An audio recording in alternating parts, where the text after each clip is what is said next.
गाना तो इस्लाम में जायज़ है, बुखारी मुस्लिम में हदीस मौजूद है। गाना गाना जायज़ है लेकिन महफिल मिलाद जायज़ नहीं, कव्वाली जायज़ नहीं। ये औलिया अल्लाह का बुग़्ज़ है जो बोल रहा है। अस्सलामु अलैकुम व रहमतुल्लाहि व बरकातुहू। बिस्मिल्लाहि वल्हम्दुलिल्लाह वस्सलातु वस्सलामु अला सय्यिदिना व मौलाना रसूलिल्लाह व अला आलिहि व मन वाला। अल्लाहुम्मा सल्लि व सल्लिम अला नबिय्यिल उम्मी व आलिहि। नाज़रीन व सामीन इकराम, इंजीनियर मोहम्मद अली मिर्ज़ा साहिब का एक क्लिप देखने को मिला जिसे देखकर बहुत अफसोस हुआ और ताज्जुब भी हुआ कि ऐसी बातें करने वाले ने जो है एक ऐसी बात कह दी जो बच्चा भी देखे तो वो भी हैरान हो जाए, ताज्जुब में पड़ जाए। और अगर इसको हम फ़नी शक्ल में देखेंगे, मिज़ाहिया अंदाज में, तो इस पर हंसी भी हमें ज़रूर आ जाएगी। इस तरह से बात की गई है। गाने और मौसीकी में क्या फ़र्क है? गाना तो इस्लाम में जायज़ है अगर उसमें कोई शिरकी अल्फाज ना हो और झूठ की आमेज़श ना हो। बुखारी मुस्लिम में हदीस मौजूद है कि नबी अलैहिस्सलाम ने खुशी के मौका के ऊपर, शादी के मौका के ऊपर गाने की इजाज़त दी है। बल्कि एक अंसार की शादी थी तो सईदा आयशा से फरमाया कि तुमने गाने वाली औरत क्यों नहीं भेजी साथ, कि खुशी का मौका था वो गाना गाती, लेकिन मर्द औरत का इख्तलात ना हो, मर्द मर्दों में। इंजीनियर मोहम्मद अली मिर्ज़ा कहते हैं कि गाना भी इस्लाम में जायज़ है अगर उसमें शिरकिया कलिमात ना हो।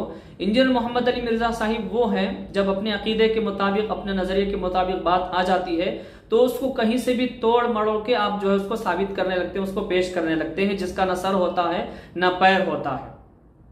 जो उनके अकीदे के खिलाफ आती हो, जो सही भी नजर आए, वो बात साबित शुदा भी हो, वो कहीं ना कहीं से उसको गलत साबित करने की कोशिश करते हैं। तो नाज़रीन सामीन इकराम, तासुब की ऐनक इनके आंखों पर है और औलिया अल्लाह का बुग़्ज़ इनके दिल में इस कदर सरायत कर चुका है, इस कदर बढ़ चुका है कि औलिया अल्लाह से मंसूब हर अच्छी चीज़ भी इनको बिदअत नज़र आती है, नाजायज़ नज़र आती है, हराम नज़र आती है, शिरक नज़र आती है। और जो इनके अकीदे के मुताबिक हो, सही वो चीज़ या अच्छी हो या बुरी, उससे कोई मतलब नहीं है, लेकिन इनके नज़दीक वो बिल्कुल जायज़ है, दुरुस्त है और साबित है। तो ये औलिया अल्लाह का बुग़्ज़ है। जब औलिया अल्लाह से सच्ची मोहब्बत हो जाती है तो उनसे मंसूब हर एक अच्छी और जायज़ चीज़ हमें महबूब लगने लगती है, अच्छी लगने लगती है, जायज़ लगने लगती है। तो ये बुग़्ज़ है जो इंजीनियर मोहम्मद अली मिर्ज़ा के दिल में बोल रहा है। तासुब की और अदावत की है ना कि उतारेंगे तो हक़ और गलत का फ़र्क मालूम हो जाएगा।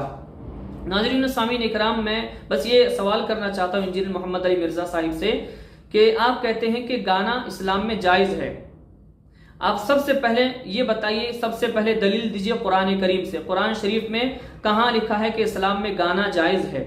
और इन अल्फाज के साथ भी इजाफा जो आपने बताया कि जिसमें शिरकिया कलिमात ना हो वो गाना जायज़ है, तो ये कहाँ लिखा है, किस हदीस में लिखा है, कुरान की कौन सी आयत में लिखा है? सबसे पहले कुरान से दलील दीजिए। अगर कुरान में दलील आपको नहीं मिलती तो हदीस से पाक से इसका सबूत दीजिए। अब मैं ये जवाब देना चाहूँगा, जवाबुल जवाब, आपकी जो बात है उसी को दलील बनाते हुए, जिस गाने में शिरकिया कलिमात ना हो वो गाना जायज़ है आपके नज़दीक, आपके बकौल, तो आप ही के बकौल ये भी साबित और जायज़ हो जाएगा कि महफिल मिलाद भी जायज़ है, मिलादुन नबी का जुलूस भी जायज़ है। और जो हम अहले सुन्नत वल जमात हुज़ूर पाक सल्लल्लाहु अलैहि वसल्लम के मिलाद पर खुशी का इजहार करते हैं, एक दूसरे से गले मिलते हैं, मुआनका मुसाफा करते हैं, इसमें भी अगर शिरक ना हो ये भी जायज़ है। वैसे तो शिरक होता नहीं, आपकी गलत फहमी है, पता नहीं आप कहाँ से देख लिया उसको, या आपने अपने दिलो दिमाग में इसको पैदा कर लिया कि शिरक होता है। उसके बाद अब दूसरा जवाब ये है, कव्वाली समा,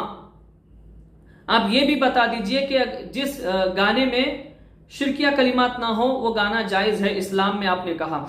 तो इस्लाम में वो कव्वाली समा खानी भी जायज़ है जिसमें शिरकिया कलिमात ना हो। और अल्हम्दुलिल्लाह किसी भी हमारे समा में ऐसा नहीं होता। वो कुछ अजहल जाहिल लोग हैं जो इल्म से दूर हैं, वो उनकी बात नहीं कर रहा, वैसे वो आपके बहुत सारे लोग भी इसमें पाए जाते हैं जो जिनके अंदर कुछ खराबियां बुराइयां पाई जाती हैं, वो आपके अंदर भी पाई जाती होंगी।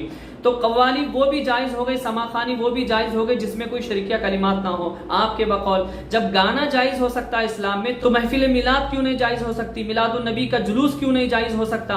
उसके बाद में गौस पाक की 11वीं क्यों नहीं जायज़ हो सकती? और हजरत सैयदना इमाम जाफर सादिक अलैहिस्सलाम के कुंडे क्यों नहीं जायज़ हो सकते?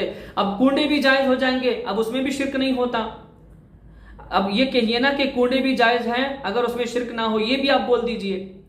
इसीलिए तरह औलिया अल्लाह के जो आरास होते हैं, औलिया अल्लाह के जो उर्स मनाए जाते हैं, वो उर्स भी जायज़ है अगर उसमें शिरक ना हो। ہم تو ان کو اللہ کا ولی سمجھتے ہیں، اللہ کا ولی سمجھ کے ہم ان کی زیارت کے لیے جاتے ہیں، ان کا عرس مناتے ہیں، اللہ نہیں سمجھتے ہم ان کو، شرک نہیں کرتے ہم وہاں پہ جا کے، ان سے مانگتے نہیں ہیں، ہم ان کا وسیلہ دیتے ہیں اللہ تعالیٰ کی بارگاہ میں۔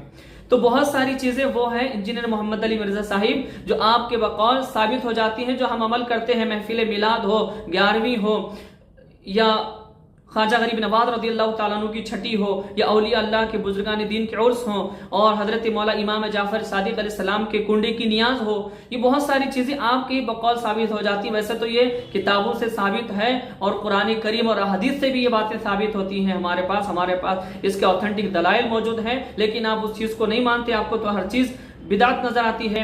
جب اولیاء اللہ کا بغض کسی کے اندر پیدا ہو جاتا ہے، تعصب کی انک کوئی پہن لیتا ہے، تو اولیاء اللہ سے منسوب اس کو ہر جائز چیز، ہر اچھی چیز بری لگنے لگتی ہے، ناجائز لگنے لگتی ہے، بری لگنے لگتی ہے۔ اب حقیقی معنی میں جب محبت ہوگی تو ان سے منسوب ہر اچھی چیز بہت زیادہ اچھی نظر آئے گی۔ اللہ تعالیٰ کی بارگاہ میں دعا ہے کہ ہم سب کو اللہ گمراہ ہونے سے بچائے، گمراہ گروں سے بچائے، اہل بیت علیہ السلام، صحابہ اکرام رضوان اللہ تعالیٰ علیہ مجمعین سے سچی عقیدت و محبت کی توفیق عطا فرمائے۔ آمین ثم آمین بجاہ النبی سید المرسلین طٰہٰ و یاسین۔